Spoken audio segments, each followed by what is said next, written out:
Alors vous allez me dire, mais pourquoi elle s'obstine à s'informer sur France Inter?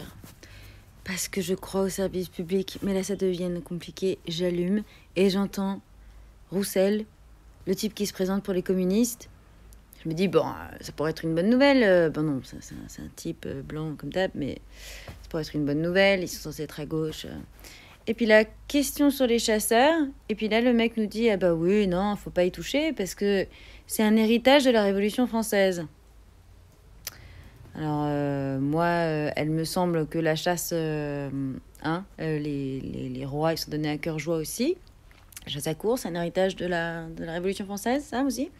Et puis alors, s'il faut garder tous les héritages de la Révolution française, bah, il y a aussi l'héritage des exclusions des femmes de tous les droits civiques. Voilà, héritage de la Révolution française, il y a Napoléon et le Code civil qui fait reculer les femmes à moins de droits que sous l'Ancien Régime.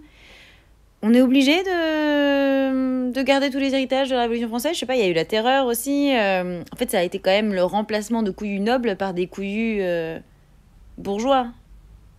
Je suis pas sûre, là, que ce soit un argument, machin. Je sais pas, en fait, en tant que communiste, est-ce qu'il faudrait pas plutôt s'en remettre à la commune, hein? Et alors, pendant la commune de Paris, ce qui est intéressant, c'est que alors, c'était la seule révolte en fait qui a réellement été féministe. Alors ce qui est très intéressant, c'est aussi les paroles de Louise Michel sur l'antispécisme en général, les droits des personnes animales, la chasse. Et là, on a un héritage. Et l'héritage à ce moment-là de la gauche et de la commune, bah, c'est l'empathie en fait, qui ne connaît pas de barrière, ni par rapport à la forme d'un sexe, à la couleur d'une peau, ou à une espèce. Alors pour Fabien Roussel, le communiste, souvenir de la commune, cadeau Cadel, je vais lui lire Louise Michel.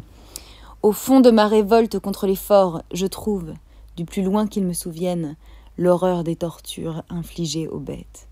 Depuis la grenouille, que les paysans coupent en deux, laissant se traîner au soleil la moitié supérieure, les yeux horriblement sortis, les bras tremblants, cherchant à s'enfouir sous la terre, jusqu'à l'oie, dont on cloue les pattes, jusqu'au cheval qu'on fait épuiser par les sangsues ou fouiller par les cornes des taureaux, la bête subit, lamentable, le supplice infligé par l'homme. Et plus l'homme est féroce envers la bête, plus il est rampant devant les hommes qui le dominent. Intéressant ça. Et plus l'homme est féroce envers la bête, plus il est rampant devant les hommes qui le dominent. Homme avec un tout petit h minuscule. Elle ne s'agit pas de femme ici. Intéressante, non?